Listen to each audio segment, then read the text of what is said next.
lovely friends, today I will explain Kingdom of Rune episode number 4। कहानी की शुरुआत में हमें एडोनिस दिखाया जाता है जिसे कुछ विचेस ने पकड़ रखा होता है। विचेस आपस में बातें करती हैं कि हेटेरोफेज ट्रांसफर के सामने किसी भी इंसान का खड़े होना बहुत ही मुश्किल है। तभी वहाँ पे ओफेलिया आती है और ओफेलिया अपने जादू से एडोनिस के सारे दर्द को गायब कर देती है। देन हमें पास्ट के सीन में दिखाया जाता है कि जिस सोल्जर ने एडोनिस का सिर काटा था दरअसल वो एक विच थी और उसका नाम एना था। उसी ने एडोनिस को बचाया था और उसकी नकली डेड बॉडी वहाँ पे बना दी थी। तभी ओफेलिया वहाँ से एडोनिस को अपने पास बुला लेती है जहाँ पे सभी विचेस रह रही होती हैं। बट एना डोरोका की मौत से काफ़ी दुखी थी। प्रेजेंट में दिखाया जाता है कि ओफेलिया एडोनिस को गले लगा रखी होती है और एडोनिस को बोलती है कि तुम्हें हमारे लिए लड़ना होगा। बट एडोनिस पीछे हट जाता है और बोलता है कि तुम कौन हो। फिर वो आसपास देखता है। ओफेलिया बताती है कि यहाँ पे सब विचेस रहती हैं। तभी एडोनिस देखता है कि सब लोग यहाँ पे बहुत ही हंसी खुशी रह रहे हैं। देन एडोनिस के पास 2 लड़कियाँ आती हैं और बोलती हैं कि जब हम छोटे थे तो क्लोई हमारे साथ बहुत ही दयालु थी। फिर एडोनिस को ओफेलिया के पास लेके जाया जाता है। ओफेलिया बोलती है कि जिस रास्ते पे तुम चलने वाले हो ये रास्ता बहुत ही मुश्किल भरा है। एडोनिस पूछता है कि मैं यहाँ पर कैसे आया, तो ओफेलिया उसे बताती है कि मैंने तुम्हें यहाँ बुलाया है क्लोई के स्टूडेंट। तो एडोनिस बोलता है कि क्या तुम क्लोई को जानती हो। तो ओफेलिया बोलती है यहाँ पे हर कोई क्लोई को जानता है। क्लोई एक बहुत ही दयालु, समझदार और ताकतवर विच थी और जब वो आइस मैजिक को यूज करती थी तो सन जैसी गर्मी महसूस होती थी। बट फिर क्लोई को यहाँ से निकाल दिया गया।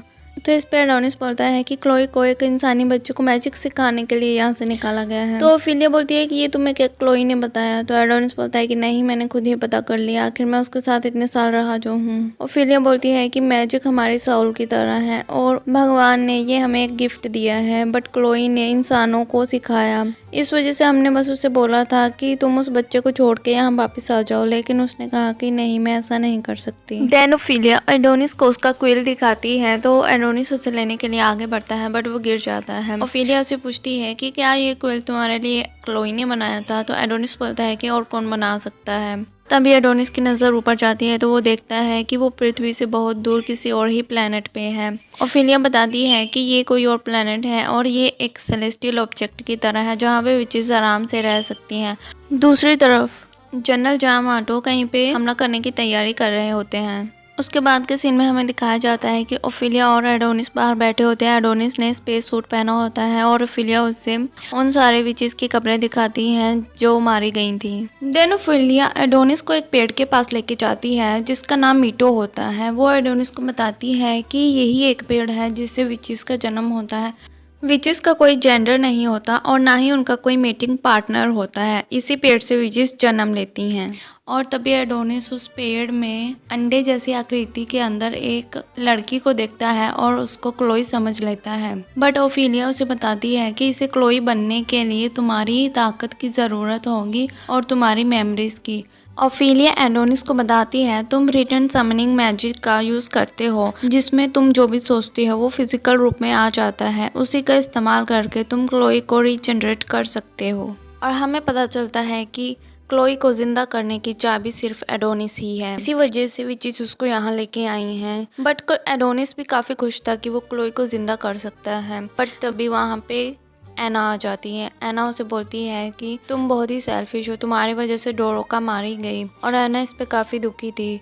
एडोनिस बोलता है ये सब तुम्हारा ही प्लान था, तुम ही मुझे यहाँ लेके आए, तो अब तुम इस पे क्यों दुखी हो रही हो। एना बोलती है कि पता नहीं विचेस तुम जैसे के लिए अपनी जान क्यों दी, तुम ह्यूमंस तो होते ही मतलबी हो। इस पे एडोनिस बोलता है कि तो क्या तुम विचेस क्लोई का इस्तेमाल नहीं करना चाहती, और तुमने मेरी जान इसीलिए बचाई है क्योंकि मैं क्लोई को रीजनरेट कर सकता हूँ। और मुझे डोरोका ने सारा कुछ बता दिया था और उसने मुझे बोला था कि मैं वहाँ से क्लोई को लेकर चला जाऊँ। विचेस ऐसी प्लेस पे आराम से रह सकती थी बट उन्होंने इतना बड़ा प्लेस इसीलिए बनाया ताकि वो इंसानी बच्चों को यहाँ पे कैद कर सके और रिटर्न स्टाइल समनिंग मैजिक का इस्तेमाल करके इंसानों से लड़ाई की जा सके। बट उसके लिए उस क्विल की आवश्यकता है जो कि सिर्फ और सिर्फ क्लोई ही बना सकती है। इस पे एना बोलती है तो फिर अब तुम क्या करने वाले हो। एडोनिस बोलता है कि मैं क्लोई को जरूर जिंदा करूंगा, बट अगर उसने तुम लोगों को मना कर दिया तो फिर सारी विचेस मेरी दुश्मन बन जाएंगी। नेक्स्ट हम देखते हैं कि क्लोई को रीजनरेट करने की प्रोसीजर शुरू हो जाती है और एडोनिस वहाँ पे अपना मैजिक शुरू कर देता है और सारी मेमोरीज को उस फ्रूट के अंदर डालना शुरू कर देता है।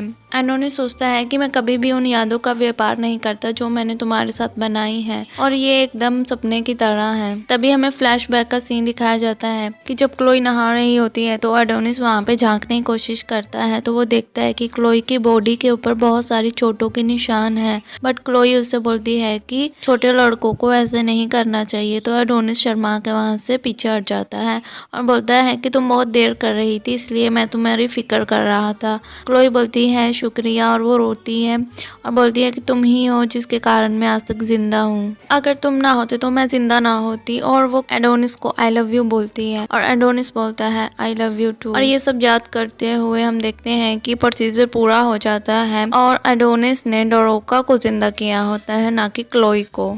I want nobody but you.